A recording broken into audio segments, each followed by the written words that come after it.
Let's go. Ready or not, Sula? Here we are. We are live. Last Second Covers, episode 22. 20. Sula, is it 22? I'm pretty sure it's 22. 22. Episode 22, Last Second Covers of season 2. I'm Chaz here with Sula. And can I get a little what for the start of the actual sports? What? There you go. I don't know. But I say it because we got football back, and it feels Almost. no. We got football back. In We a have a week. week. We We got a week. They got no cases, so we got football back. Yeah, true. Football starts officially 1 week from us recording this podcast, and so we have finally hit back into the full groove of sports. Hockey going on, baseball going on, and then the real ones to remember: basketball ongoing and football. So this week is going to be trying to wrap all of them together. We'll start off this episode by discussing our last second cover of the week, as we always do with sports betting. We'll move into the start of the NFL season after that, before moving into the NBA playoffs that are currently ongoing, maybe a little shocking to some. And we got our rumor mill, our hottest rumors, the most up-to-date sports murmurs and updates that we got. And then the coveted bottom of the barrel, the worst of the worst in sports. We'll move on to that, so be sure to stick to the end of the episode for that. But before we begin, Sula, anything to note before we kick off? No, nothing comes to mind. Nothing that's even interesting in life? Not my life. How was your vacation? Vacation was good. We were up in the Catskills, up in the mountains where nobody lives, which is pretty cool. Those are the best places. I know. Actually, surprising amount of people were there. Really? I know. I would have. It's a pretty popular place. I guess so, but they're all little tiny towns. So I'm surprised that even the little tiny towns are so packed. We almost made some store owner cry. Well, why would you do that? It was happy tears. Oh, you should have led with that. I thought you were just bullying some old lady. No, well, don't put it past me. But yeah. No, she had a picture frame, and she was talking about how beautiful it is and how she finds it in the kiln. And then so we're okay.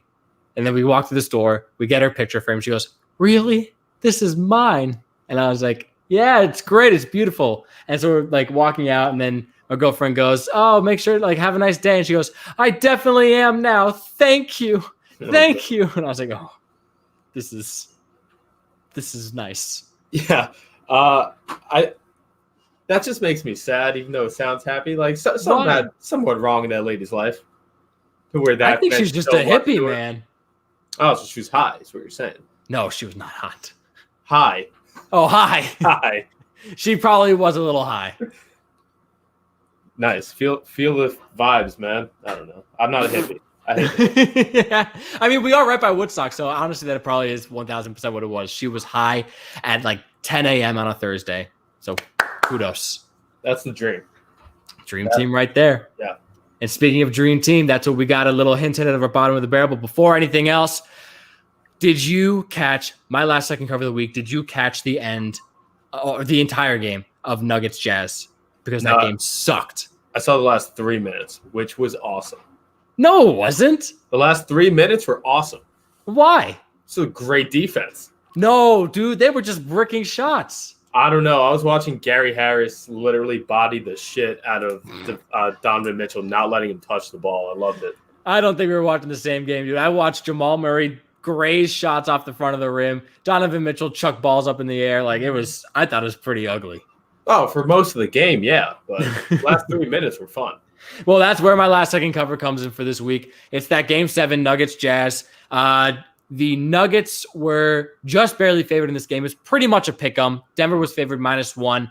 And the entire game we talked about, it was ugly. But with 28 seconds left, the Joker, who else but the Joker, decides to put in a nice little hook on a shimmy shake. A little bit of a shout out to Hakeem with his dream shake.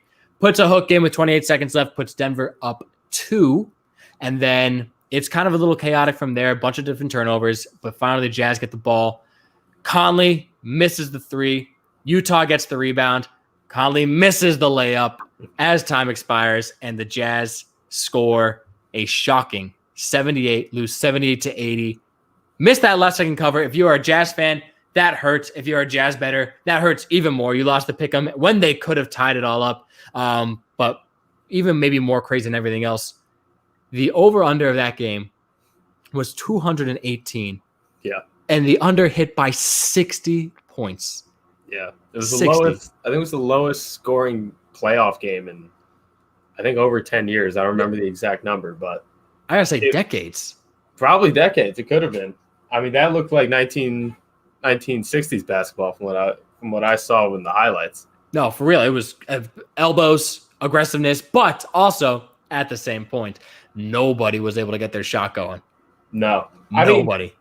Jokic was pretty good. He had like 30 points. That was it, though. He was the only guy. I mean, he's pretty sick. Yeah, he is pretty sick. But granted, it's pretty hard to ask Donovan Mitchell and Jamal Murray to be perfect for 7 games. I agree. They were perfect for 6 games. But this is game 7. Yeah.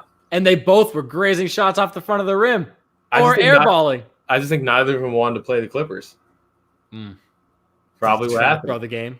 Yeah, they're trying to throw the game. They're going to get stomped by Kawhi. I got a question. Okay. When it comes to that, you saw Donovan Mitchell crying in the locker room after they lost. Do you feel bad for him and the Jazz? Not at all. I don't either, right? Why would I feel bad for them? Well, I don't know. Everyone seems to be giving him a pity party because they lost game 7. Like, this is the feels of game 7. Nah, you blew a 3-1 lead.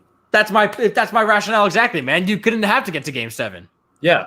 I mean, I don't think I ever like really feel bad for a team that gets eliminated from the playoffs. Like, you had your shots. You had a fair shot. It's not like they were working against you.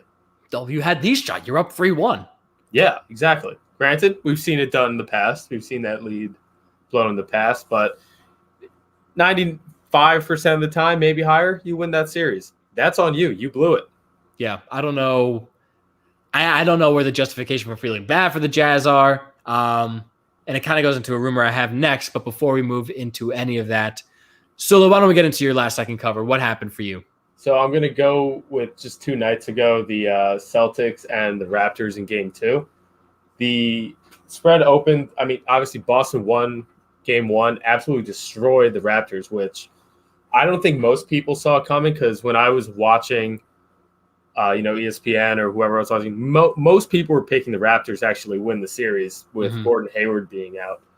But so Boston won game 1 and game 2, the Raptors are still favorite, 1.5 points. Tonight, still favored somehow. I don't know how that works out, but as the away team. As the away, well, away. Yeah. But get the decals. It was looking pretty good for a while there. I mean, it was a close game throughout. It was tied after the first quarter. Boston had a 2-point lead at half. And then Toronto an 8-point lead going in the fourth, where they had to be feeling pretty good, but then it became the Jason Tatum show, basically, which this whole series is going to be. But halfway through the third quarter, Boston came, took the lead, and it was pretty much Boston from there on out. But Toronto just couldn't do anything. Pascal Siakam can't make baskets. It's crazy. He has been booty in the playoffs. He's been really, really bad. And I don't know why.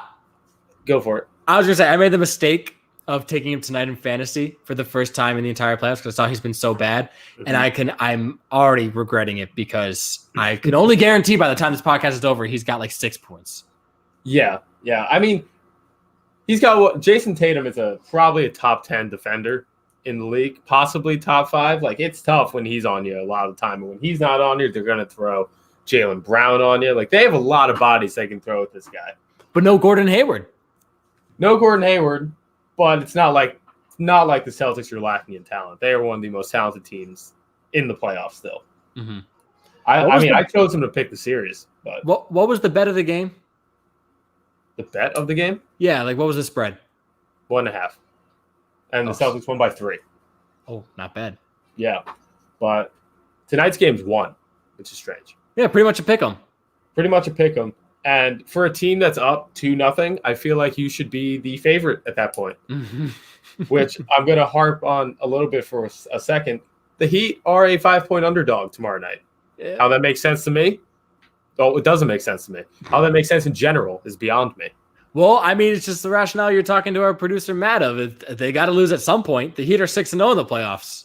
Okay, but like, don't make it 5 points. Yeah, That's 5 is a lot. points. 5 is a lot. Disrespect. I can almost guarantee I know who you're taking tomorrow. Oh yeah, The Bucks by 1 million. you don't bet against the Heat. Apparently not, dude. Jimmy They Butler's cut, they, wild. they're 6-0 against the spread in the playoffs. Yeah, that's pretty crazy. It's not like they're just 6-0. 6-0 against the spread. Pretty great. Actually, why don't we do that then? Why don't we go straight into the NBA playoffs discussion rather than going to the NFL first? Because that's a big thing on its own. But NBA playoffs, man, the first round is all over. Now, the Game 7 happened yesterday. Everything's wrapped up. We now have 4 series to look forward to, 2 of which are already, you could argue, halfway through. Celtics, Raptors, Bucks, Heat, both in the Eastern Conference are being led 2-0 by a team. And then the Western Conference playoffs start tonight, or the second round of the Western tonight. You got the Nuggets, Clippers, and the Rockets, Lakers. So first and foremost, what are your thoughts on the first round? First round, I think everything went the way I thought it would. Really? Everything went the winning wise? Yeah. Yeah. Yeah. Everything went the way I thought it would. Really? Yeah. So I think the only surprise was that the Mavs actually won 2 games the whole time. That was the only thing that surprised me. I thought we talked about the Mavs were going to take the Clippers like deep. Well, yeah, that was after watching it. I mean, like before the playoffs started. Okay, like, sure. I didn't think they had a shot, but like, I think everything went the way I thought it would in the first round. I had the Nuggets, I had the Rockets, and everything else was chalk. So, yeah, the only thing that surprised me, really, not winning wise, but to how deep the series got, was Rockets Thunder. Oh, really? I thought that was going 7 no matter what. Really? I thought no way. I thought Rockets would take it like 6 max. Oh, no, I didn't think Chris Paul would possibly let that happen. I think Chris Paul there's a lot of hatred for James Harden. And he was like, I'm not letting this guy if he's going to beat me, it's going to take 7. Yeah, no kidding, dude. Chris Paul played his heart out and went nuts. Game 7, though, if you want to talk about the last 2 minutes of a game, I would look at that Game 7 and go, that Game 7 ending was hysterical. I didn't see it. I fell asleep. Oh, dude. I've never counted so many flops in my life. Oh, that sounds right. Yeah. It was like 30. And I'm not even joking. The last minute, I saw James Harden hit the floor 3 times. I saw Lou Dort get embarrassed and then hit the floor. Chris Paul was hitting the floor looking for a foul. I'm not exaggerating. I think every starter flopped in the last minute. I would believe that entirely. I am just shocked that you didn't mention Danilo Gallinari on there, because we know he's Italian, right? Oh, of course. Yeah, Italians, they flop all the time. Just look at football, soccer, whatever. Yeah, it's football. Yeah, they're the worst. Did I ever tell you the story of when I went to MSG and some dude I couldn't tell if mocking or celebrating Gallinari as a rooster? A rooster? Yeah, he was like, "It's Gallo!" I was like, why? I don't know. Is that an Italian thing? Not that I know of. I've never heard of it either, but he was passionate about it. Hey, listen, Gallinari's a national hero, I think. So, whatever floats your boat. Was he Italian? Was the man Italian? No, I don't know. I think he was Mexican, so I really have no idea. Love that. I guess just, cross-cultural love. Why not? Why not? All right. Yeah, so anyways, that's what happened in the first round. Lou Dort in that Game 7-2 went nuts. Out of nowhere, he dropped 30 points. Yeah. I saw and then he also was had the third player ever 21 or younger to have a 25-point game in the playoffs. Yeah, he was also the first player ever to be undrafted and have 30 points in a Game 7. Oh, really? Lou Dort was undrafted? Mm-hmm. Wow. I didn't know that. I keep hearing, because I listen to the Bill Simmons podcast, him and Russillo just orgasm about him all the time. It's crazy. They love that man. I had no idea who he was until last week. I mean, he's decent. He's a good defender, but yeah, he's never dropped 30 before. No, I don't think he ever will again. No, probably not. But what's crazy, too, is he was the one who kind of lost the game for the Thunder, too. Because he got a shot, got blocked by Harden, not his fault. But then also on his own rebound, instead of trying to dish it out or put the ball back up. He chucked it at Harden and missed, and it went out of bounds. Okay. Yeah. Wait, he got the rebound and just chucked it at Harden? Yes. Or was going out and he tried to get it off Harden? So it was a rebound, right? He catches in the air. He's kind of by the sideline. He, instead of looking to turn around and shoot or turn around and pass it out, he grabs it, turns to James Harden, and chucks it at James Harden's legs. And James Harden goes full splits, opens his legs, lets the ball go through, and it's out of bounds. That's a YMCA rec league move. You can't be doing that. That's exactly what it is. I was stunned when I saw it. I went, oh, shit. Oh, why? Why? That's all I can say. And then James Harden did a primitive scream in the empty bubble arena, and that made me just giggle even more. So it was a fun Game 7. I'll say that. Yeah. I mean, I think this is the best outcome, too, because Houston Lakers is definitely a more fun series than Lakers Thunder. Yeah, big time. Just watching James Harden and LeBron and Westbrook and AD, that's going to be a lot of fun. So why don't we get into that then? Why don't we go with our predictions for the next series? The Eastern Conference is already halfway wrapped up, but why don't we start with the West? Why don't we go with the Rockets, Lakers? What do you think is going to happen there? I got Lakers in 6. Ooh. Yeah. I think the Lakers are still primed to win it all. They're still my pick. I don't care how good the Clippers look at times. I'm not betting against LeBron and Anthony Davis. I don't care what their surrounding cast looks like. I'm not going to bet against them. Okay. Yeah. You want to know maybe a spicier take than that? You going to Lakers in 4? Yes, that's exactly it. Yeah. Dude, I don't think the Rockets are going to win a single game. They just have, like, if they have games where they just absolutely shoot the lights out, they're impossible to beat. And they have games like that all the time. Yeah, but James Harden is a choker, dude. He's really like a notorious choker at this point. And if anything, I know the Rockets won Game 7, but they won Game 7 in spite of James Harden. He had like 16 points. I saw a little like highlight clip of him just airballing several times. Dude, he stunk. Yeah. Russ surprisingly was like the better player in that game. And I know you hate Russell Westbrook. Yeah. I also was a little bit in awe of why he was taking so many shots. But I guess that's Russ's game. That's just what he does. He doesn't care. As long as he gets the shots up. Exactly. He just wants to have some fun. Yeah. But yeah, I'm going to say I cannot see LeBron James dropping a single game to the Rockets. I know they lost a couple in the last round. Mm-hmm. Was it? No, they lost one. They lost the opening game, yeah. Right, and that was it. I don't think they're going to lose another one. Not until the Western Conference Finals. And that was because AD had a horrible game. Yeah. That he's going to have no one to guard him on this Houston Rockets team. No, the biggest guy. I have said this so many times in my Fantasy Favorites blog. It's hysterical what the Rockets lineup is because the biggest guy they have in the bubble. You want to take a guess? It's PJ, right? No, it's Jeff Green. Love Jeff Green. At 6'8". Hell yeah. Are you kidding me? 6'8"? Dude, a power forward on any other team is 6'10". Yeah. Yeah, especially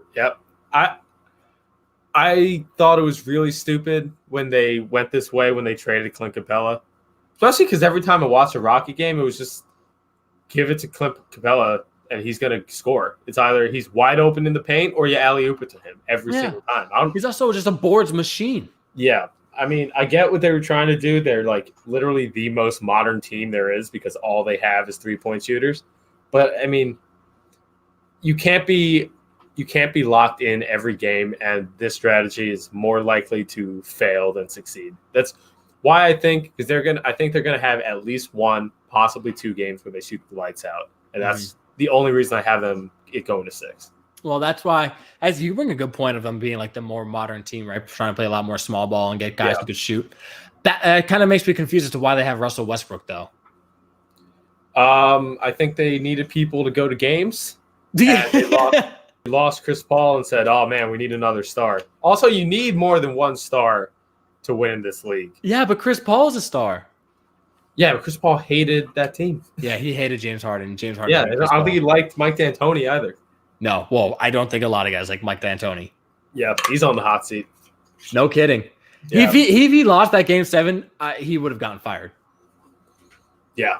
Definitely would have gotten fired. He's going to get fired if he loses in this round. You He's think gonna so? get fired. Lakers? If they don't win the finals, he's not keeping that job. Ooh, scorching take. Yeah. Probably not even that scorching, to be honest, though. I don't think so. I've heard a few people say it, and All I right. agree. So that's our Rockets Lakers. Rockets seem like they are destined to be bumped. So that's one. Let's go to the next Western Conference. It's Nuggets Clippers. Listen, I think this is Clippers like no. I think there's no shot the Clippers lose more than 2 games. So I'm going to say Clippers in 6. But what about you? I got Clippers with 5. Oh, I just think Jamal Murray is not going to have the same kind of series because he's going to have Paul George on him a lot of the time.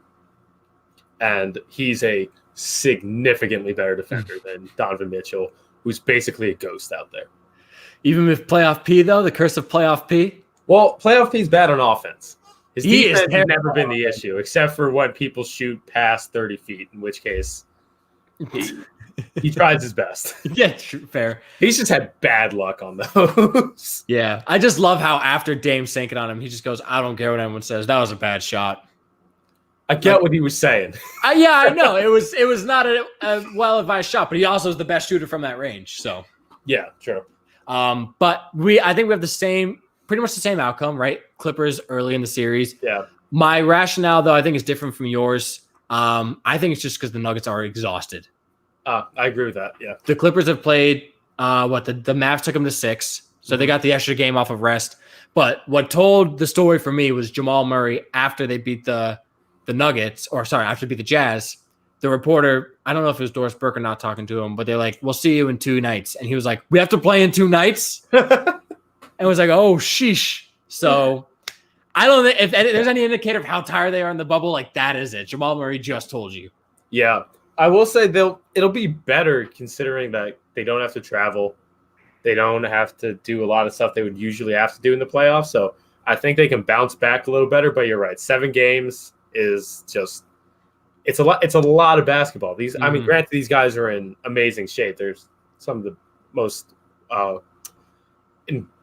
don't even know what I'm trying to say here. I don't know either. It looks like you were looking for the word impressive, but I don't know. Yeah, sure. We'll go for impressive. They're most impressive athletes in the world. Aside from soccer, they probably have the best cardio, I would think. But they're going to be exhausted.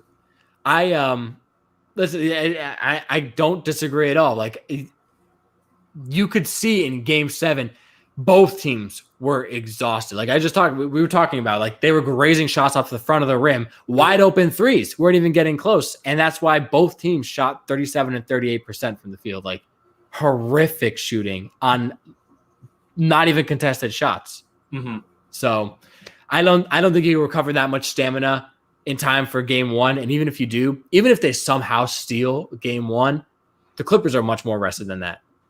Yeah. So the fatigue's going to catch up eventually. So that's my rationale for taking the Clippers so early in the series. I know I said 6. I probably actually might even start to lean more towards 5. I'd be surprised, though, if the Nuggets make it a real competitive series.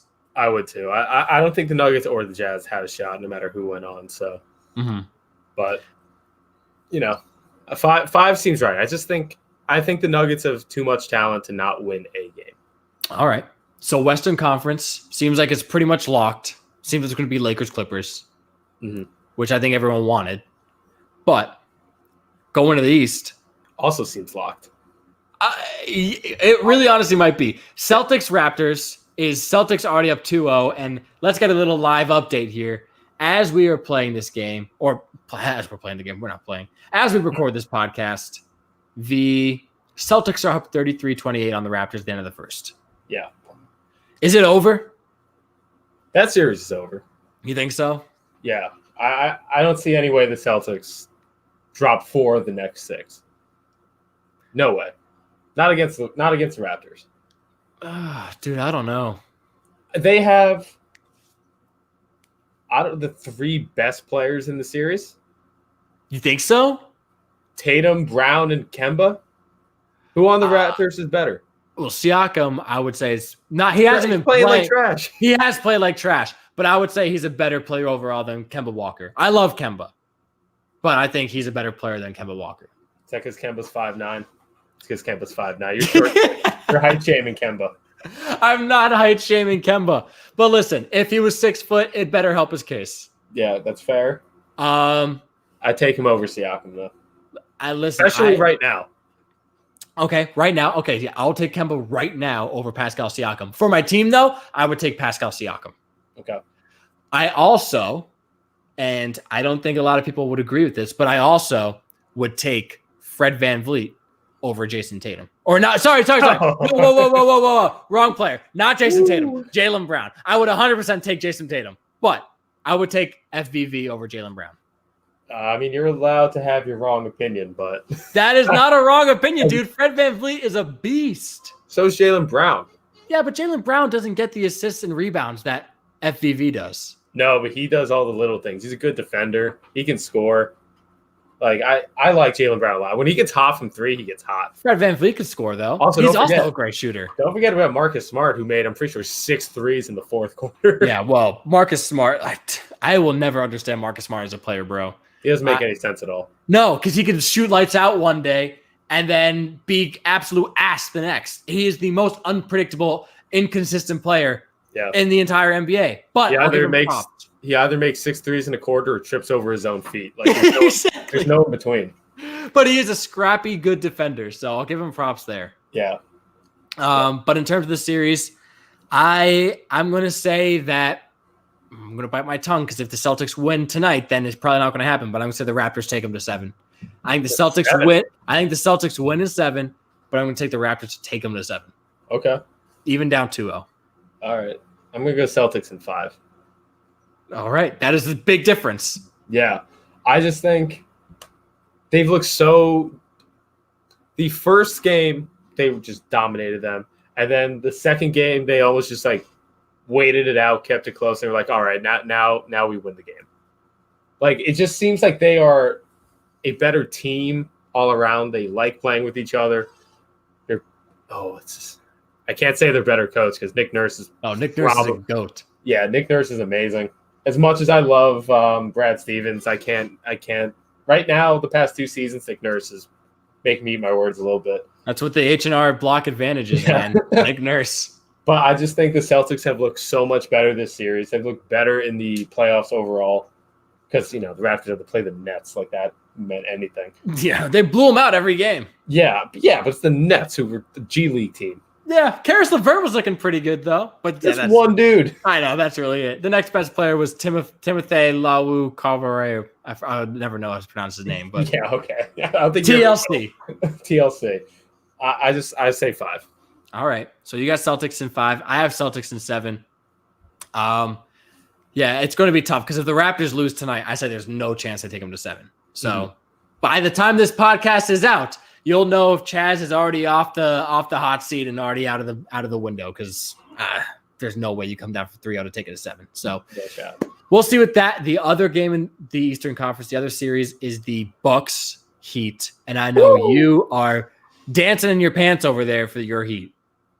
Oh, I'm doing more than dancing in my pants. Yeah, they have looked fantastic.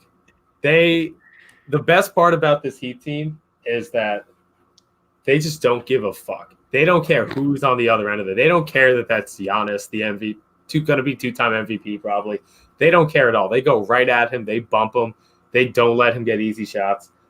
I love it. This team is fantastic. I know I said before the season I did not want Jimmy Butler on my team. I did not. You definitely did. Very against it.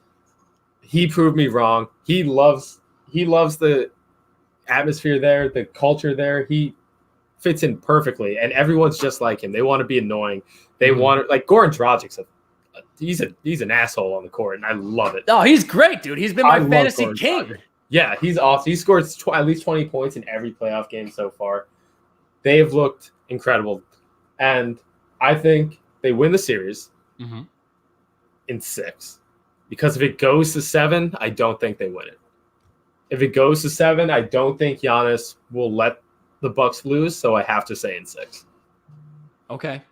Listen, I'm trying not to fall into recency bias here, but I'm also understanding that the Heat have won all 6 of their playoff games. The Bucks really didn't look that great in the first round. They lost game 1 of the Magic, and then every other game of the Magic, they were blowing them out at times, but they always got it to come back close somehow. So I really didn't think that the Bucks played that well. against the worst team in the playoffs in the Magic. They have not looked that great against the Heat. Game 2 was a lot closer, and they had a lot of controversy, obviously, in the end with the Dragic foul and Giannis at the line missing 2. Here, Giannis cannot shoot free throws. No, he's not a shooter. I know I don't watch like First Take as much as I used to because now that I have a job and everything, can't be watching that. If they're not tearing him apart the way they used to tear LeBron apart for missing free throws, like in playoff games, there's something wrong because they used to crucify LeBron for that. Yeah. I don't think they do either because Giannis is even this is saying something as a back-to-back MVP, but he's just not as big of a player and a name as LeBron. I mean, that is fair. But the past year into probably the past 2 years, a lot of people said he's the best player on the planet, which means that they just have to acknowledge the fact that he can't make free throws. He can't shoot a free throw. Yeah. Granted, I know he's 6'11", and he like is wonky when he moves. That's why he gets every foul call, and it pisses me off so much. Mm-hmm. It's hard we know it's hard for bigger guys to shoot free throws unless you're Kevin Durant. But I don't understand why. I don't know. Your arms are too long. I don't know. I know. Everyone says it. It's like because your arms are so long. But I'm like, but you're also so tall. It should be like throwing it in the basket. Yeah, I don't really get it either because exactly you're like basically right next to it, especially Giannis, who like basically jumps from the free throw line anyways, and he's there. Like he just has to go like that, like stick his arm out and flick his wrist. We're under 6 foot, so we have to like arc it, like take an actual shot. I feel like if you're 6'10", it is just like throwing it in. But I guess it's just not even close because everyone who's tall can't shoot a free throw. True. So you say Bucks and 6. Oh, Heat and 6. Right. Okay. Yeah, so my whole thing is I'm trying not to fall into recency bias, but I also think that the Heat, like, and we talked about it before, they were my dark horse team to much of your liking because they're just so well-rounded. Yeah. Like, it had 8 players in double-digit point averages. And so that, to me, is just if you have 1 or 2 guys who are off, the rest of the team will carry you. Like, it's not make or break like the Bucks, where Giannis goes off every night, but Chris Middleton decides when he wants to show up, and that's about half the time. Mm-hmm. So I don't think the Heat are gonna. I think if the Bucks are lucky, the Heat will lose 1 game. So I'm gonna say the Heat in 5. I'm gonna be a little more optimistic than you. Okay, that's what we like to hear. I know you're probably pumped. What happens though when they make it to the Eastern Conference Finals? Have to play the Celtics. Ooh, that's gonna be a 7-game series, and I don't know which way it goes. I think your Heat are actually gonna make it to the finals, man. That'd be pretty cool. I'd be pretty pumped. I think they get stomped. Yeah, maybe, but their team is so good. Everyone on it except for Duncan Robinson is a 2-way player. Duncan Robinson, jeez. I know you don't like Duncan Robinson. I do not, and it's his face, and I don't mean any disrespect to Duncan Robinson, but that's fair. But like everyone's a 2-way player. James Crowder, Jay Crowder is a 3-and-D guy. Tyler Hero 3-and-D. Bam is, I think, came in 3rd or 4th in Defensive Player of the Year voting. Pretty competent on offense. Like everybody, just Jimmy Butler, just great defense all around there. So in sync on offense. I mean, they're built to win a title, especially in the bubble, where, as Jimmy Butler said, this is a business trip. Well, Butler, dude, with the quote of the playoffs when Giannis was like, I don't want to guard Jimmy. Like, why would you ask that? And then the next game, Jimmy goes, yeah, I want Giannis. Yeah, he said, can I guard Giannis in like the final 2 or 3 minutes? Exactly. Like, that is just the difference, dude. Giannis steps away from your best player, and Jimmy says, fuck it. Give him to me. Like, I want him. There's a term for that. It's not a nice term, but there's a term. It's called being a mental midget. Oh, gosh. That's what they call it. Well, now that we are officially on blast and no longer PC, we'll move into... Is that not PC? I don't think you could say the term midget. Oh, no? I don't think so. All right. Or what was it? John Mulaney, I think, had a joke about it where someone was saying that you can't say midget, and someone said, why? Or he was like, why? And they were like, it's as bad as saying the N-word. And he was like, is it really? And the guy was like, yeah. And he goes, well, but you're saying it right now. And he goes, what? He goes, midget. And he goes, Yeah, I've seen uh-huh. And he was like, yeah, well, listen, it's not as bad as a word that you literally cannot say. Right. So, Right. yeah, but I don't think you're supposed to say midget anymore. I really don't know. We've said it about 20 times. So, Hey, it's figure of speech. Matt, if you find that we cannot say the term midget, just give us 20 bleeps. No one will know what the hell we're talking about. So I guess some other news before we go into the NFL coming up. In basketball, we talked about the Nets. Steve Nash just got named the head coach of the Nets, which I did not see coming. No. I don't understand, but what's your initial reaction to it? My initial reaction is players that are recently retired, I guess you can say, don't make good coaches. No, they stink. Yeah, so I don't like it. But at the same time, with a team that's going to have KD, Kyrie, DeAndre Jordan, like, I don't really think it matters who the coach is. They're going to have a good season next year. I actually disagree with you. Okay. I think I agree. Steve Nash is not going to be a great coach off the bat because I just don't think guys who just recently retire make great coaches in the NBA right off the bat. Derek Fisher will haunt my dreams and my nightmares for the longest time. And that's the big reason I didn't want the Knicks to get Jason Kidd was the same thing. I just think that you need like an experienced older guy in there because when you have guys like veterans like Kevin Durant, not disrespect to Kevin Durant, I think he's one of the best players in the world. But part of me says, do you really expect Kevin Durant to listen to Steve Nash?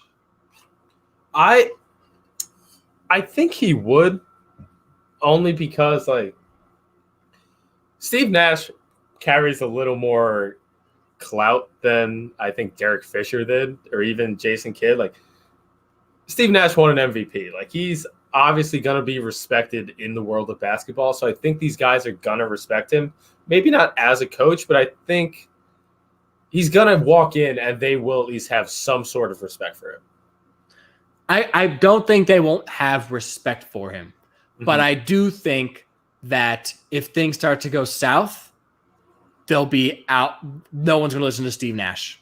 They're going to be like, he's just not a coach, you know? Yeah. I don't disagree. I think hiring somebody that has no coaching experience as an assistant or like anything is wrong every time. Well, I think even assistant is not bad. Like Chauncey Billups has been an assistant for the longest time, I think, with like the Clippers. And then he finally got like his first win as a head coach. Everyone crazy. But that's, I think, a good role, like stepping stone for people when you don't have experience is become an assistant. You know the game, but like learn from the sidelines. I just don't understand why the Nets would let Kenny Atkinson go, who had been a pretty good head coach, and then pass up hiring internally for Jacques Vaughn, who's going to stay their assistant coach, and instead take Steve Nash kind of like out of nowhere. I really didn't understand it. So not a huge fan. Hopefully that means the Knicks will finally get the edge over the Nets, but that won't be happening for a long time. Yeah, they should have hired Rebecca Hammond, the Spurs assistant coach. She actually, I think, has some really decent respect around the league. Yeah, she does. I think she's waiting out Pop. I think she's going to succeed Pop, but I would have asked her. Every time they show her at practice or even just like coaching them during a game, I'm impressed. Yeah. Listen, also, she's learned from the best. Yeah, she, I think, would know the system very well. Pop is, like you said, the best. I was surprised, too, that the Nets didn't make a bigger play for Pop, which apparently was what everyone was rumoring about. I did see that. I never thought that was going to be anything, though, because I don't think Popovich has many years left. Yeah, I agree. I think he'll just ride it out with the Spurs. Mm-hmm. So that one came out of nowhere, but also in the terms of former professional players. Other big news from the NBA, Michael Jordan and DraftKings. So DraftKings, a big player in DFS and sports betting, recently brought on Michael Jordan to be an advisor on their board. The first thing I thought of was gambling. Yeah. Gambling. The dude has a gambling problem. I loved it. When I saw it on Twitter, every reply was the interview, and they said, "Do you have a gambling problem?" And he goes, "No, it's a hobby." For real, though. Hey, listen. Even if it is a hobby, he can do it. Who cares? He can do whatever he wants. He's Michael Jordan. I'm not blaming Michael Jordan at all. I don't know what DraftKings is doing. They'll be fine. He has an empire of his own. He can only help the brand. I guess so. I think. It's not like he's going to gamble away DraftKings money. He has his own money to gamble away. But that's what I also thought too, is it maybe like a conflict of interest for him to own a team and then also be involved in a sports gambling company? Not if he doesn't bet on them. Right? I don't think that's going to be the case. Listen, all I'm saying is if he was going to bet, if you're going to bet on the Charlotte Hornets, you deserve to lose, one. And two, if he was going to do it, he would have done it already. Yeah, I guess that's fair. But now he's got the access. I think he had access before. I think he has more access than we do. Yeah, all right, fair. But we'll see. Michael Jordan officially on DraftKings. I thought that was pretty interesting, especially because we're in the DFS and sports betting space. So that's that. But now into some bigger news. By the time this podcast is released, will be officially 1 week, less than 1 week until football kicks off. Thursday night with the Super Bowl champion Chiefs against the Houston Texans. I got to say, this is weird in the best way, because I never thought it was coming again. Oh, no, I always had faith that football is coming back. Really? Yeah. Especially with baseball just kept chugging along. I was like, if baseball just keeps going, even when teams are getting sick, there's no shot football stops. I just can't believe baseball's going too. I guess I'm just a pessimist in me, but it's just crazy that we got football back and it's literally coming up in less than a week. Yeah. I mean, is it back or is it like returning? It's like it's not like it got delayed or anything. Sure, we didn't get the preseason, but who cares? Oh, I missed the preseason. Did you? No. Yeah, okay, I didn't think so. Aren't we like a week late though? I think that's what happened. No, I don't think so. I thought it was. I think week 1 is always like the second week of September. It's always like the 7th or something like that. I don't know. Fact check it. But before we get into what's going to go on, big news again coming out of the NFL. This one I just really took me by surprise was Leonard Fournette cut, not traded, not claimed on waivers, cut and released into free agency by the Jaguars with less than a week in camp. Yeah. And he got picked up by none other than your Tampa Bay Buccaneers. Well, let's not say my Tampa Bay Buccaneers. You seem to have a pretty big hard-o for the Tampa Bay Buccaneers. Well, of course I do. But I'm not jumping off the Pats as much as I would love to. I mean, I do have there's a soft spot in my heart for the Bucs. I'm going to be watching the Bucs games, but this offense is just unfair now. Granted, they don't have the best offensive line, but I mean, when you have these weapons around the greatest of all time, what are you going to do? I don't know. It really is unfair. You have to blitz 9 people. He has 3 of the best skill position players in the entire league. Yeah. Chris Godwin, Mike Evans, he has and the Leonard. best cast in the league. For sure. And Gronk. I didn't even mention Gronk. If Gronk lives to see the field. Yes. I don't think he'll see the field too much. That I think they can rotate out between their 3 tight ends enough that he's not going to get overworked. So I think it'll be fine. And also Bruce Arians is a great coach. You know, he'll know what to do. We'll see. But I just thought it was crazy that Fournette got cut. I thought he was going to go to your Patriots. I thought he was going to the Bears. Oh, I know. I heard on your Twitch stream. While you do your Buccaneers Twitch stream with the legend of Dick Knuckle. Dick Knuckle. He's not doing so hot. But that's all right. No, Dick got smoked the last night. Listen, I played 2 good teams. And by 2 good teams, I mean the Saints and Luke Kuechly. So I can't believe he retired, but that doesn't matter. Yeah, Leonard Fournette. I was shocked when he got cut. Absolutely shocked. Like I just don't know where it came from. Well, I guess it is the Jaguars. They've gotten rid of everybody under the sun that had a little bit of value. I can't believe they didn't trade him though. They could have. But then they traded today for a starting safety. What? Who? Oh, let me pull up his name. I didn't get his name. I wasn't prepared. Jaguars safety. I didn't know that they traded for safety. They traded for Ronnie Harrison from the Browns.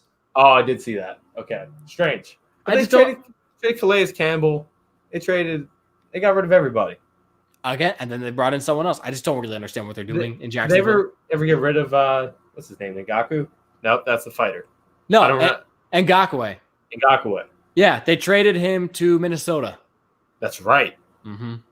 There's no one left on that team. No, there's nobody. I don't understand what they're doing. And they literally plan their entire future around Blake Bortles, Leonard Fournette, Allen Robinson, Calais Campbell, and then lucked out with Ngakoue, and they are all gone. Yeah, I can't believe that entire team from a few years ago is gone. Telvin Smith was sick. Jalen Ramsey, like AJ Boye. Yeah. Like that team was amazing, and they couldn't keep anybody. Any of them. It's They literally all left. The power of Doug Marrone, I guess. Oh, I guess so. That's his Bronx attitude. Yeah. But so I guess that goes into now that we have the season coming underway, the rosters are pretty much finalized. What do you have as like division by division? We got obviously 8 divisions in football. Who do you think takes each respective division? Let's start with the AFC East. I know our favorite. I'm giving it to the Bills. I'm surprised you didn't take the Pats. They're not going to win the division. You don't think so? Gosh. Cam's not the man? No. Cam is not the man. Cam is not the man. There are too many defensive guys that said that they were going to sit. Like, that's true. I forgot about that. I mean, I just don't think Edelman's another year older. I mean, Another year wiser. I guess, but does that help a wide receiver? I don't really think so. No, I'm just quoting the Rugrats. Okay. But no, I don't think Cam Newton is going to lead this team to a division. I think at best they're going to be 8-8. Okay. But I think the Bills are going to end up being 11-5. I thought wow. Okay, that's big. They're gonna feed on the East. That's like at least 5 wins right there. That's true. I thought we were gonna have a point of confliction. I thought for sure you were gonna say the Pats. I was gonna say the Bills. I said Bills at 10-6 win the division. Okay. I respect that. We're a lot closer than we thought. Than you thought. Yeah, than I thought. Excuse me. Let's see. AFC South: Jags, Colts, Titans, Texans. What do you got? Thank God you said that because I was sitting here going, I don't even know who the teams in the South are. You have no idea how impressed I am with myself that I remember that off the top of my head. I never remember that division. Yeah, no, it's impossible. That division is just so forgettable. It's incredible. Mm-hmm. I don't even know. I think I know who I got. Who do you got? It might influence me. I'm going with the Texans. Okay, that was leaning towards the Texans. If the Colts still had Andrew Luck, obviously not the case. If they saw Andrew Luck, I would have taken the Colts. I don't think Phillip Rivers gets it done. God, Phillip Rivers though. Yeah, Phillip Rivers. Yeah, like an amazing Chargers team. Couldn't do shit last year. I know you just said all the teams. I'm forgetting. You ready? So those two and Texans, Titans, Jaguars. Titans. Oh wait, I'll go to Titans. I'll go to Titans. You think Ryan Tannehill has a year to restart? Like he stays put? I think so. I think he was he impressed me. I've always liked Ryan Tannehill. I always thought he could be a good quarterback if he wasn't injured. So I'm going to ride with Tannehill and the Titans. Okay. All right. Yeah.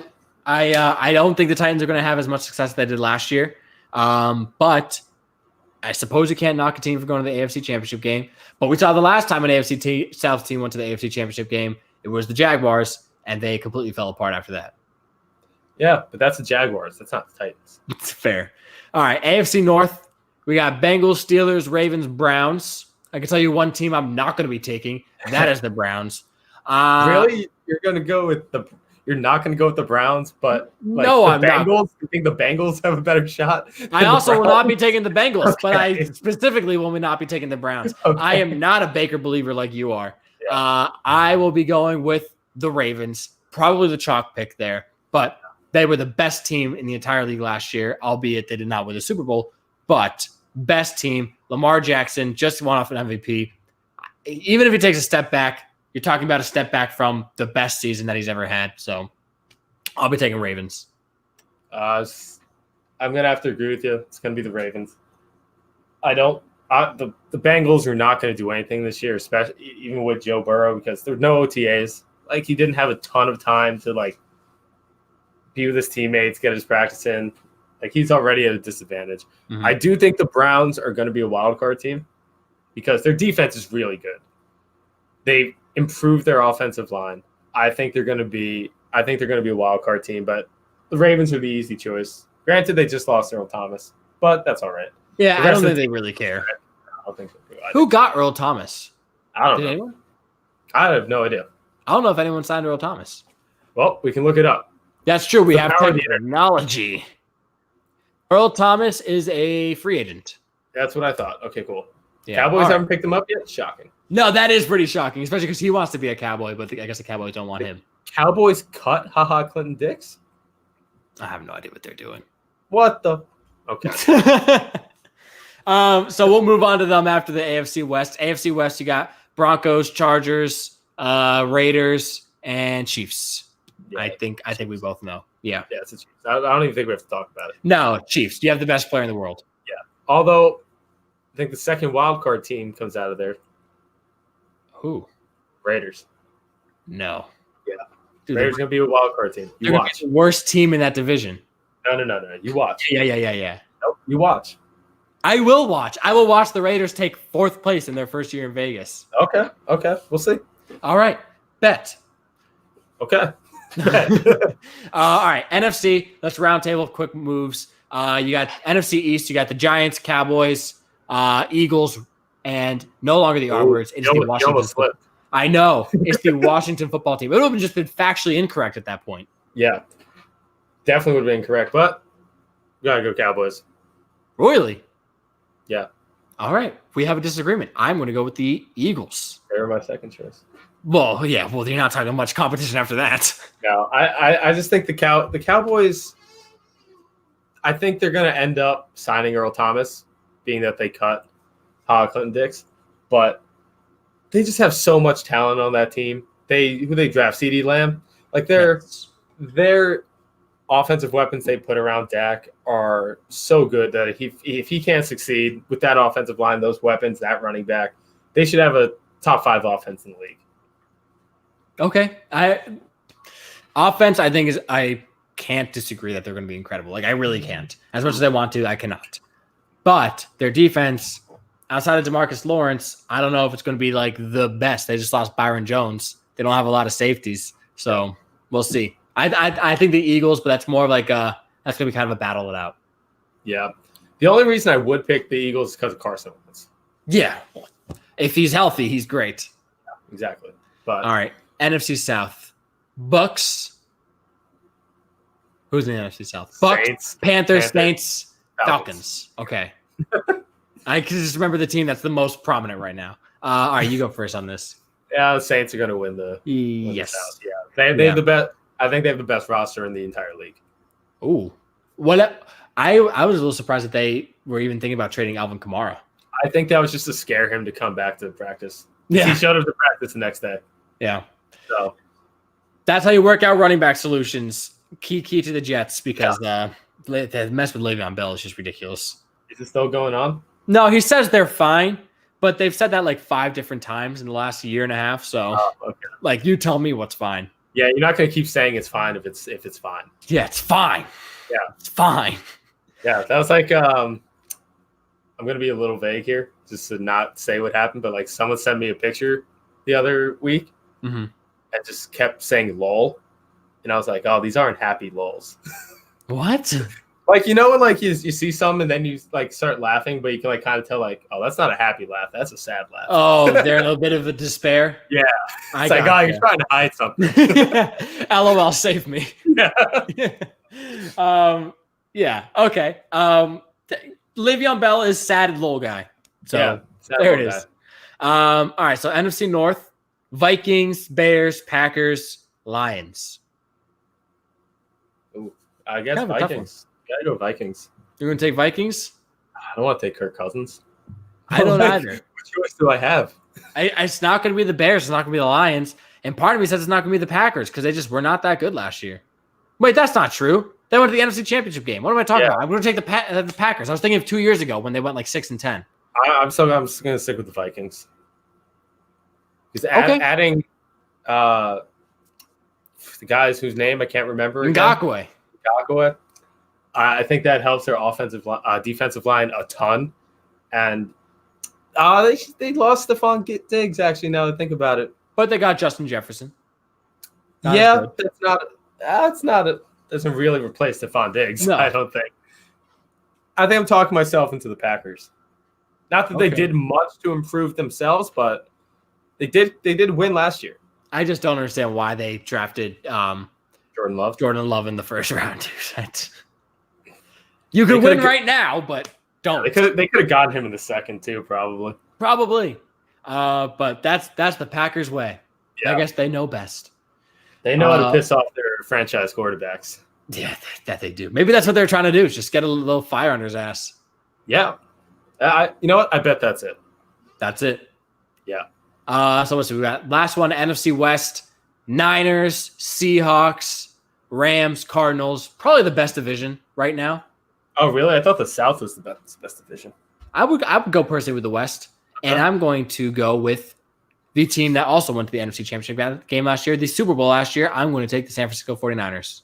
I agree. Yeah? I think they, besides the Saints, have also either the best or second best roster in the whole league. I'm also going to say this. I know you're a Jimmy G guy. I think if they had a different starting quarterback other than Jimmy G, they would win the Super Bowl. I think they're just going to win the Super Bowl. Do you think this year they're going to win the Super Bowl? Yeah. Ooh, okay. I think they win the Super Bowl this year. Wow. I thought maybe you were going to give some love to the Seahawks with like Jamal Adams now there too, but I am definitely not going to. No. That team's going to blow up. I think he's already pissed off.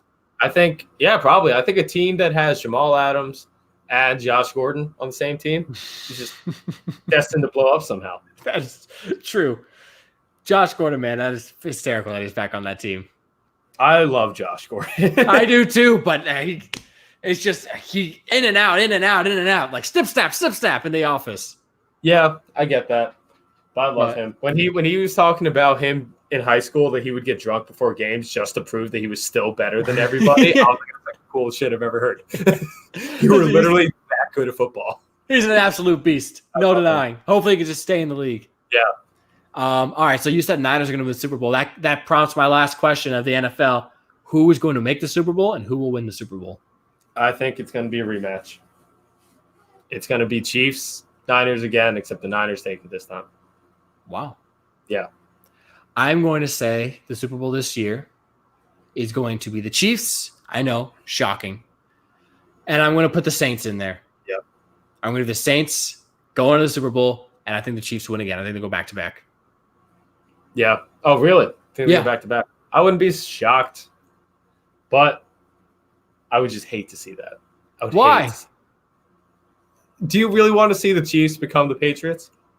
No, but I would prefer what's going to happen. I would prefer to see anybody become the Patriots other than the Patriots. Well, that's because, once they become the Patriots, then you're not going to want that. It's like how I hate the Patriots. It's like how everyone turned on the Warriors. Everyone loved them, and then they won a few times, and everyone hated them. Okay, fair point. Listen, I do not want them to become a dynasty, but as you have Pat Mahomes, you kind of are. Yeah, they're a dynasty. I know they only won once. They're a dynasty. They have the best quarterback in the world. They will win multiple times. Yeah, there's no denying that. Dark horse, not a dark horse. This is the Bucs. The Bucs don't be surprised if the Bucs just take it all. Just don't be surprised. I would be surprised if the Bucs take it all, dude. Oh, they got a good defense. Yeah, I know. Awesome offense. I still don't think they're even going to get. I think they'll sniff the playoffs. I think that'll be it.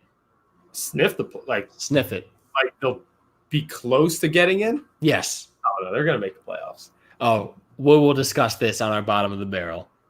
But we are running a little over on time, so we'll go a little quick through the rest of the segments. Rumor mill for this week before we get into our quick break. Rumor for this week, Sula, what do you have cooking around the league? What have you been hearing? I have. So this has been referred to as, quote, an open secret, which means it's not a secret, that that if the Bucks lose and don't win a title, Giannis is looking at either the Heat or the Raptors for for his future. Yeah, that's what he said. Toronto or Miami. That's a new one. He said. Someone said that. And based off what we've said in the past, when a year ago it was either the Warriors, Miami, or who else did we say? The Knicks. The Knicks. There's one commonality there, and it's the Heat. I think if the Heat knock him out in this round, he's going to pull a KD and come to the team that beat him. Okay. And it'd be awesome. Here's my honest opinion. I don't think the Heat would want Giannis. Oh, I do. You want Giannis on your team? He's just another great defender. He doesn't mind bodying people. He literally looks for contact. I think he'd fit right in. I don't know. I feel like he might be a disruption. I don't think so. I think so. Also, he doesn't complain a lot. I don't see him complaining to the refs a lot. Mainly because he gets every call he wants anyways. But I don't know. I just feel like he have such a good thing going for them. And I feel like adding Giannis into that, like Giannis he takes over. He is not a team guy. Jimmy will make him a team guy. Is that right? Either make him a team, sign him. If he's not a team guy, trade him. Oh my God. Keep Jimmy. You from the biggest Jimmy Butler hater to the biggest Jimmy Butler lover. I love it. No, I'm a big fan of him. I know you are. Yeah. All right. So Giannis to maybe the Heat. We'll see. Mine has to do with more basketball. It's Donovan Mitchell. Apparently, it's been leaked that at the end of this season, once the offseason comes, he's going to be signing a max contract extension with the Utah Jazz, which to me is both shocking and I think is actually a lie. Really? I'm going to say he doesn't because multiple times in the last year and a half, I think, it has been leaked that he does not like being in Utah. Yeah, I didn't know that you were going to turn on this. I was actually thinking to myself, I'm shocked he wants to stay in Utah.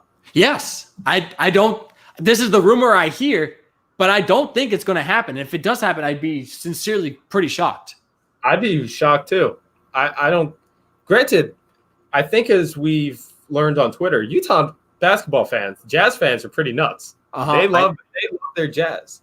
I think he's called them racist before. Not shocking. If not him, people have. So I don't know that for a fact, but what I do know is I've heard Utah and Boston up there for worst place to play. So Boston 100%. Yeah, but then Utah. Then Utah. But I will say the one thing I have heard multiple times, just sparked rumors to him to the Lakers, to the Knicks, to the Heat, to everywhere, is that he does not like being in Utah. So I'm surprised to hear that he'd be signing an extension, but that's just what's been going around. Where do you think he would go? If he was moved? Yeah. Listen, I'm going to take my bias out of it. I do think he would go to the Knicks. I was thinking the Knicks too. I think he'd go to the Knicks. Wow. How are we agreeing so much on this podcast? I don't know. I don't like it. I know. It's pretty weird. This is not like Battle of the Betters. Battle of the Betters will be heated, but this, I guess we're a little more toned. He just seems like a Knicks guy. He seems like a New York guy. He is from he's from New York, I'm pretty sure. Oh, that would explain that. And I think his coach, who his trainee, his mentor, just signed as an assistant on the Knicks. So there you go. I see what that is. Uh-huh. But so that's what's moving around. I don't know what's going to happen here, but I don't know if there's a bet that you can make on it, if there's a future where Donovan Mitchell will go. But if there is any sort of bet that you will make, you are going to want to do it on PointsBet. 100%. PointsBet is our preferred place to make any sort of sports bet move. It is one of the most unique and innovative legal sports book here in the United States, thanks to its unique twist on sports betting called points betting. And what that is, it's a high-risk, high-reward form of betting where when you make a bet, you're either rewarded or docked by how right or wrong your wager was. So they do have fixed odds, just like what you would normally take the spread -1.5. You win or lose on that. But with points betting as well, each point of difference that you have from the spread or the total becomes a multiplier of your original stake. So you can win or lose much more depending on the outcome of your wager. So if you're ready to make a bet yourself, whether you want those fixed odds or that unique aspect of points betting, make sure to go to straightupsports.com/pointsbet, where you could register with our promo code SUSports for 2 risk-free bets worth up to $1,500. And again, that's 2 risk-free bets worth up to $1,500 if you use the promo code SUSports when you go to straightupsports.com/pointsbet and you're a New Jersey or Iowa resident. So that's what we got with our points betting system. And with that, we'll move to our bottom of the barrel for this week. It is the worst super teams. So this is prompted by Leonard Fournette signing with the Bucs. The worst super teams that we can remember in sports history. Sula, I think we've talked about this one. We brought it up several times on the podcast too. We talked about it a little bit today too. Do you want to kick off or do you want me to start? You can start. Okay. I'm going to go with the one that we have talked about multiple times. It is the 2011 Philadelphia Eagles, the dream team, as they call themselves. You know who called them that too? Vince Young? Vince Young, dude. Yeah. Yes, exactly. Vince Young, of all people, called the Eagles the dream team. Like, and from there, what, they finished 6-10 that season? Yeah, it was right after signing Nnamdi Asomugha, I believe, right? Yep. They signed Nnamdi Asomugha from the Jets. Great memory. I didn't even remember that. He was like the guy everyone wanted to sign that offseason. Mm-hmm. And then the Eagles signed him, and I'm pretty sure he was a man-to-man cornerback, and they just played zone all season. And he was like, "What the fuck? Why'd you sign me?" I know. He was literally the guy coming out of Oakland. Yep. The Jets wanted him bad to pair him with Darrelle Revis, which I think would have been awesome, insane. But they didn't. You know who actually made a pitch for him to come to New York was Adam Sandler. Because Nnamdi Asomugha wanted to be an actor after the NFL. And he's like, "I will make you an actor, Nnamdi." Shocked he didn't take that offer. I know. I'm sure he's he could have been hanging out in tropical places with the Sandman. Yeah, exactly. But the 2011 Eagles, this self-proclaimed dream team, said they were going to win the Super Bowl. Ended up, I think, 6-10 or 5-11 or something awful. And after that year, like, they liquidated. Yeah, it was over. Yeah, was that? Was so, after that was when Chip Kelly came in? Yes, that was after Chip Kelly for sure. Because that was with Andy Reid. Yes, I think that was Andy Reid's last season in Philadelphia. And Chip Kelly freaking cleaned house, man. Yep, he traded everybody. What was the really bad one? Oh, Shady for Kiko Alonso, which I didn't hate at the time. It was a weird trade. At the time, I really, really liked Kiko Alonso. Yeah, but Shady McCoy was like the best running back in the league. Yeah, but I think I understand what Chip's thought process was. Him saying, "My offense is so good it'll work with anybody, so I'll just load up on defense," which didn't work. But that's no, it did not. But so that's my number one on the worst super teams. What do you got for your worst? My worst is going to be, I don't remember what season it was. I want to say it was the 2012 Los Angeles Lakers when they signed Steve Nash and Dwight Howard to come play with Pau Gasol and Kobe Bryant. Yep. And it was just a shit show from jump. I believe that was the season that it came out and they were practicing and Kobe was saying, "Y'all are soft like Charmin." Which is the best of all time. But that team underachieved so badly. You had 2-time Defensive Player of the Year in Dwight Howard, who was like a top 5 player in the league when he was in Orlando. Steve Nash, an absolute legend. Pair him with Kobe, and it just didn't work at all. Not at all. I thought it was gonna work. It didn't. Dude, the later Lakers team just didn't work with anyone. Then they got Andrew Bynum after. No, that was before. Oh, that was before. Bynum was part of the championship teams. This was after those. Just that never worked. Never worked. Well, no, Bynum won a title with the Lakers. Yeah, 2010. Oh, or 9. That. It was 10 or 9. They won. Well, they won both, but I don't know. Bynum might have been there for both. I thought Andrew Bynum notoriously wrecked his knees and didn't play. That was after. That was after they gave him a big contract. Okay. All right. Fair enough. So that's one. What do you have as another? I'm going to go with – so it kind of took a few years to get here, but I'm going to go with the Red Sox 2010 to 13 when they literally tried to buy every superstar imaginable. They signed Carl Crawford to a massive contract. They signed Adrian Gonzalez. No, they traded for him. Traded for Adrian. Do you know who they traded? No. Anthony Rizzo. Oh, shit, really? Yeah, minor league Anthony Rizzo they traded. Oh, wonderful. So they signed those 2 huge bats that go along Ortiz, to go along Dustin Pedroia. Like an absolute stacked lineup when you look at it on paper. And in 2011, I mean, they won 90 games, but they came in 3rd in the AL East. And then the next year, they won 68 games. Yeah. And then they traded everybody. Everybody to LA. Everybody went to LA. They love making deals with LA. Yeah. I don't know what it is, but they did the same thing with I think David Price. I think LA's just willing to eat the contracts. They have guess so so. much money that they're just like, yeah, just give us all your bad contracts. That's that magic money, baby. Yeah, exactly. But yeah, I remember being so hyped for that team. When they traded for Adrian, I was like, that's a big bat to go next to Ortiz to replace Manny. And it was just bad. Everyone thought they were going to win the World Series for sure. I did. I thought they were going to win multiple. Yeah. I think Carl Crawford literally forgot how to play baseball. Yeah, he stunk.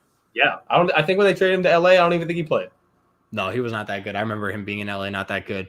Yeah. That was like the end of his career after Tampa. Yeah. I don't know why they couldn't. I'm pretty sure one of those years they had Jason Bay there for a spell too. That might have been 2009 though. Fucking hate Jason Bay, dude. No, I think that was right before he went to the Mets. Yeah, he sucked on the Mets, man. After he ran into the wall and got a concussion, it was over. Yeah, it was over. But you got one of mine. I was also going to say that 2011 Red Sox team. So my next two, that was a dark horse that I just was in the back of my head eating away at me. No, that was the one I remember like one of the most. Okay. But the next two I have are in basketball. One of them is the Brooklyn Nets.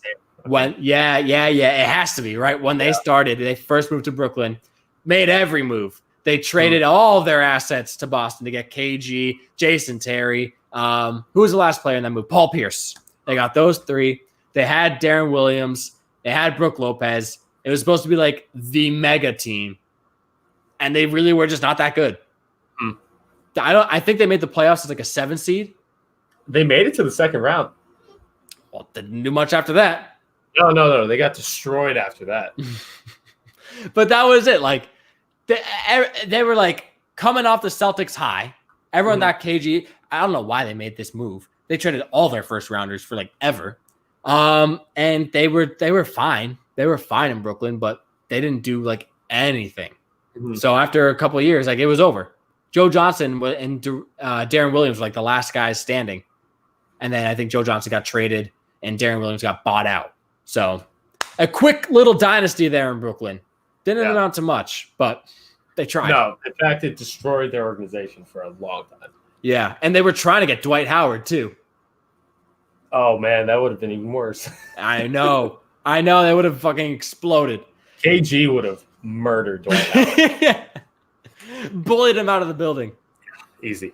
So that's my number 2. My last one is going to be, this one might be a bit of a dark horse. It's going to be the Lob City Clippers. God damn it, Chess. Really? Yeah. You had the Clippers? Yeah. Oh, wow. I did not expect that. I thought that was my dark horse that I thought would not be thought of. Yeah, man. I mean, you have the best point guard of the time in Chris Paul, Blake Griffin, number 1 overall, and DeAndre Jordan, who was beasting back then. Yeah. And they always made the playoffs, and they never did anything. Yeah. So I guess it's not like the worst super team because they kept making the playoffs, but it's the same thing. Yeah, they just never got it done. So that would be my last one, the Lob City Clippers. Okay. I think I'm good. So I'm not going to keep this to one team. Okay. I'm going to keep this basically around a player. And that is basically anyone who signed Carmelo Anthony in the past 7 years. So that's a pretty good one. So you can put him with OKC when he was there with Paul George and Russell Westbrook. You can kind of now when you put him with the Blazers next to Dame and everybody. He had another stop along the way. He was in Houston, right? He was in Houston with James Harden. And James Harden. How about the big one with him and the Knicks and Stoudemire and Chandler? Yeah, I wouldn't know if I'd call that a super team. They were the 3rd seed. Yeah, but that was him and Amari. That's a super duo. I don't remember people saying that's a super team. No, well, he also had Chauncey Billups too. Oh, okay. All right. So yeah, throw that team in there as well. But basically, just adding Carmelo Anthony makes it look really good on paper, and then it just falls apart every time. Yeah. So it's just bad. I love Melo. Stay Melo. I like Melo too. Like, I wish. I feel like he had a lot of bad luck. A lot of that luck was created by him, though. Yeah, he thought he was better than he was. I still like Melo though. He used to take 30 shots a game and hit about 12 of them. Yeah. Who's your Sometimes favorite? He hit 20, but who's your favorite Melo? I like Dredge Melo. like Hoodie Mello. You like Hoodie Mello? Hoodie Mello is my favorite Mello. I know a lot of guys would say they like Doughy Mello. Doughy Mello? Yeah. After the Knicks dude, he was a little pudgy. Oh, I didn't know that. Look up a picture of Mello. I love Carmelo Anthony. I mean, no disrespect, but he was a little pudgy when he was on OKC in Houston. He was a little pudgy. Okay. If you hang out with James Harden enough, you're gonna get a little doughy. There's also nothing to do in OKC. I'm sure they just eat all day. Probably, yeah. Or in Houston. Just go to the strip club with James Harden. Yeah, well, that sounds kind of like fun. Yeah, but I mean, they got buffets there, so he definitely was stuffing his face a little bit. You think James Harden has his own wing like Lou Will? He's got something. He's got to have something. Maybe not wings. I think the sauce will get all in his beard. I think he's got to have something smaller. True. All right, but those are our three. So, Matt, if you are there in the background, if you have any honorable mentions, let us know. We'll bring you on in. All right. So here's our producer, Matt. How's it going? Good. How you doing? Good. All right. So do you guys remember when Odell Beckham was traded to the Browns back? I don't remember what year it was exactly. Oh, everyone was saying, yeah, it was just last year. Oh my God, it feels like 3 years ago at this point. Yeah. I mean, they were talking like Super Bowl or bust. They had Odell Beckham Jr., Jarvis Landry, Baker Mayfield, Myles Garrett, and everyone was saying like they had like weapons at every position, and they were like easily one of the worst teams in the league. So it was just funny to see like they got basically one receiver or like two good receivers and a rookie quarterback that hadn't done anything yet, and they were just like, "Are we going to the Super Bowl? Maybe?" Like I don't know. It's just kind of it was a little over the top, but I thought everyone was talking how big of a super team that was, and they were like easily one of the biggest flops. So Hey, they got another year at it. They're gonna be better this year. Be better this year. Maybe. If you say so. Great tight end. Yeah. I mean they got more weapons for sure. It's not going to put you to the Super Bowl. No. Yeah. They'll be better. Sure. Any other than that? I think you cut out. Oh, did I? I was saying any others you got? You did. No. No, that was it. Yeah, just the Browns. Trying to think of any others. I could point to like some of like the earliest Yankees teams, I guess, when they just bought everybody.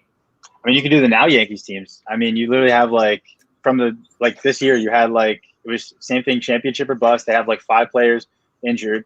Like Gary Sanchez is batting like 130. Like all their pitchers do is if they're not giving up runs, they just hit Tampa Bay players all the time.